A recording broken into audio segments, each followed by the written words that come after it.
O que nós vamos falar agora vai incomodar tanta gente dentro da igreja também.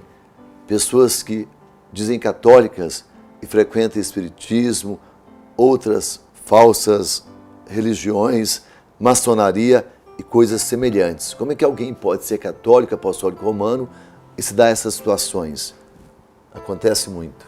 Acontece muito. Pelo Brasil, pelo mundo afora, as pessoas são levadas a essas falsas doutrinas o tempo todo. Quando eu digo levadas no sentido de serem enganadas, mas depois são elas que vão.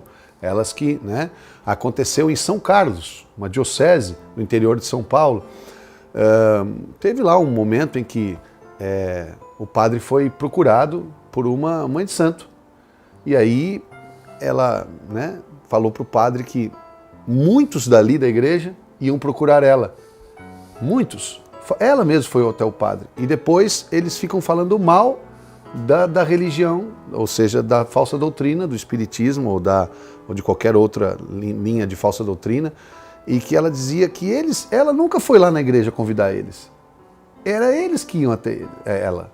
Então eu fico imaginando a que ponto chegamos, hein?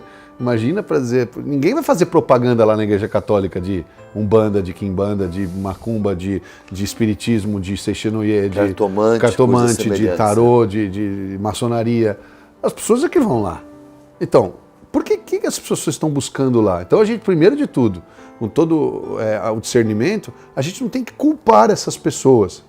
Então, as pessoas, os católicos muitas vezes estão indo lá. Tudo bem, tem aquele que se perde por não conhecer, mas tem aqueles que já estão na igreja, no caminho. É um absurdo que eu escutei várias vezes, é assim, você vai lá porque ela resolve mais rápido as coisas. Então, você entendeu?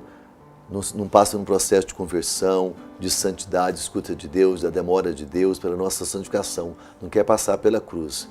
E nós sabemos que quando nós buscamos uma falsa doutrina, nós estamos negando a ressurreição.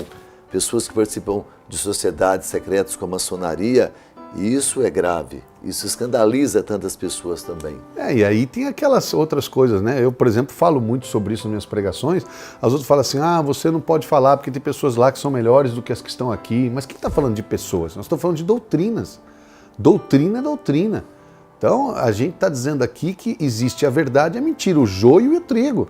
Existe o que é de Deus e o que não é de Deus. Paulo fala isso, o espírito que é de Deus e o espírito que não é de Deus. Nós estamos dizendo de pessoas que se dizem cristãs, não apenas católicas, mas cristãs que se dão essa prática. Como é que eu posso ser cristão e viver uma realidade totalmente oposta à ressurreição, à verdade? A verdade é que liberta.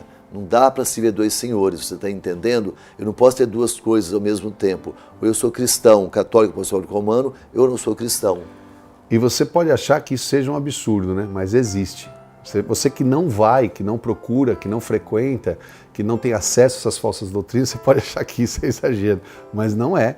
Existem muitos casos de pessoas que buscam nisso, e não só nessas doutrinas que comentamos aqui, mas às vezes nessas igrejas neopentecostais, supostas igrejas que estão aí anunciando milagres, estão oferecendo curas mais rápidas, soluções mais emergentes. Dinheiro fácil.